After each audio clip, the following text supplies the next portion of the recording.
Analysis of Schopenhauer's Views on Ethics by John Vespasian.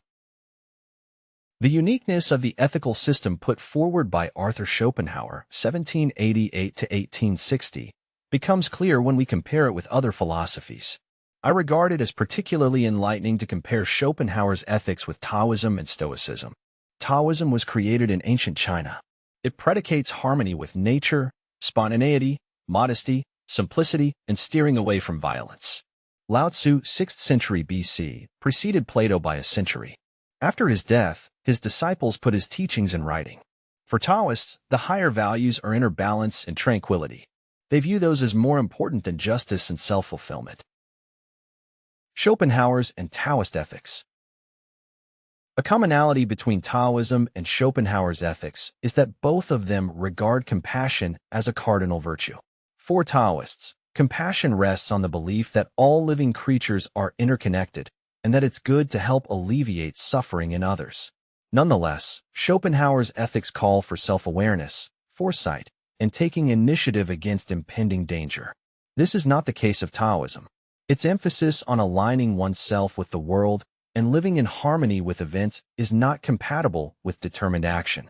Taoists call for wu wei, that is, non-action or effortless action, as their main tool for achieving balance and tranquility, but such a tool is doomed to failure. Schopenhauer understood this problem perfectly well. If you want to do the right thing, it is not sufficient to go with the flow. Schopenhauer's rejection of passivity. If you devote yourself to wu wei, you might find harmony, naturalness, and spontaneity, but you will also find catastrophes and suffering. Passivity and effortless action are insufficient to solve severe problems. Wu wei can easily turn your life in hell. Schopenhauer rejected passivity in his book, The World as Will and Representation, 1818. It is naive to expect wu wei to lead to effectiveness and happiness. If you follow the natural flow of life, chances are that the will, life force, drives you to harmful action because of its extreme short-term orientation. In daily life, Schopenhauer adopted many habits that match the Taoist paradigm. Especially after settling down in Frankfurt in 1830, he led a lifestyle of frugality, moderation, simplicity, and self-reliance. Schopenhauer's ethics and Stoicism. Schopenhauer's ethical ideas also show commonalities with ancient Stoicism. According to Greek writings, Stoicism was developed by Zeno of Citium, 3rd century BC, who had moved to Athens and was giving lectures on the Stoa, long, covered colonnade on the north side of the Acropolis. In practical terms, Stoicism is very similar to Taoism, but its proponents characterize it as practical and rational. I regard this characterization as an attempt by its defenders, Epictetus, Seneca, Marcus Aurelius, to add credibility to Stoicism. You won't find the words practical and rational in Taoist writings because Taoists are less judgmental than Stoics.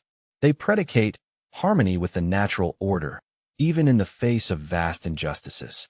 Seneca, 465 AD, is the most widely known of all ancient Stoics because he wrote more books, essays, than all the others combined. He advised readers to cultivate wisdom, temperance, and courage when faced with setbacks. He invokes reason when he calls readers to accept all things outside their control. But is this really reasonable? I consider Seneca too willing to categorize man-made mistakes or abuses as things outside of one's control. Schopenhauer's call for decisive action. Schopenhauer rejected Seneca's argument as unreasonable. I agree with Schopenhauer that one shouldn't accept disasters as inevitable. If you become self-aware, you'll detect problems in advance, enabling you to take decisive action. In his 1808 book, On the Fivefold Roots of the Principle of Sufficient Reason, Schopenhauer shows how events are driven by nature, biology, and human decisions, but none of those can nullify the ethical obligation to take action. Stoicism is too passive, too accepting of unnecessary harm. One should not decline responsibility for health, prosperity, and happiness. One shouldn't blame too easily things outside one's control. Very often, those excuses cannot withstand scrutiny. Differences between Schopenhauer and Stoicism. The key difference between Schopenhauer's and Stoic ethics is their different conception of the universe. Stoics claim that it is governed by rational principles and divine providence. This is an idea that Schopenhauer determinately rejects. Schopenhauer's essay On the Will and Nature, 1832, affirms exactly the opposite. He views the universe as governed by the will, life force, which is wild, blind, irrational, indifferent to suffering, and uncaring of long-term consequences. The Stoics' belief in an ordered, harmonious cosmos is total nonsense. The concepts of self-actualization, justice, happiness, and fairness are human creations. They don't exist in nature. If you doubt my words, I must ask you to study wildlife and look for an iota of justice and fairness. Schopenhauer rightly dismissed Stoicism as too passive. It's up to each person to adopt measures to minimize the negative effects of the will and increase one's happiness. Those measures require effort and dedication, but there is no valid alternative. Schopenhauer and individual responsibility.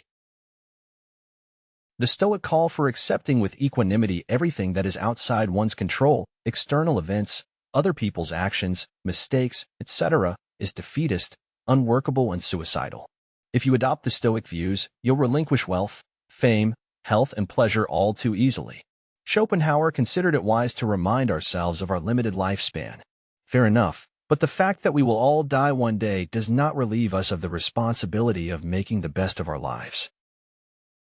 If you are interested in applying rational principles to your life, in particular in harsh circumstances, I recommend you my book, The Philosophy of Builders. For more information, go to johnvespasian.com.